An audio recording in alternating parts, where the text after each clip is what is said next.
Hello नमस्कार दोस्तों, क्या हाल है? ठीक है ना। हम आए हैं एक धमाकेदार न्यूज़ लेकर, जो कि खेसारी लाल यादव जी का न्यू एल्बम है, जो कि आने वाला है। एल्बम का नाम है देवरा सेजिया कोडले बाटे। हाँ जी, ये धमाकेदार न्यूज़ है, जो कि एक नया सॉन्ग है।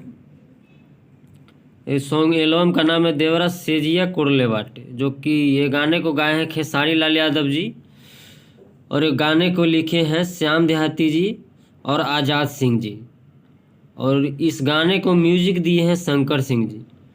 तो ये गाना आपको हम आप बताते हैं कौन सा चैनल पे और कितने बजे आएगा।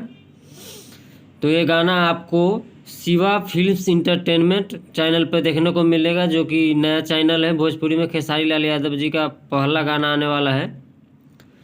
तो आप कल सुबह यानी कि 18 तारीख को सुबह 6 बजे ये गाना शिवा फिल्म्स इंटरटेनमेंट चैनल पर आने वाला है।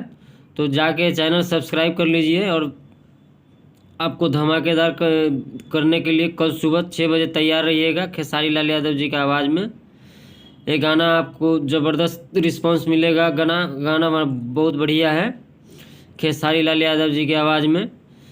ऐसे ही भोजपुरी के नए नए न्यूज़ और समाचार सुनने के लिए हमारे चैनल को सब्सक्राइब कर लीजिए और बेल बटन को दबा दीजिए, ताकि हमारा नोटिफिकेशन मिलता रहे। Thanks for the watching. देखने के लिए धन्यवाद। जय भोजपुरी।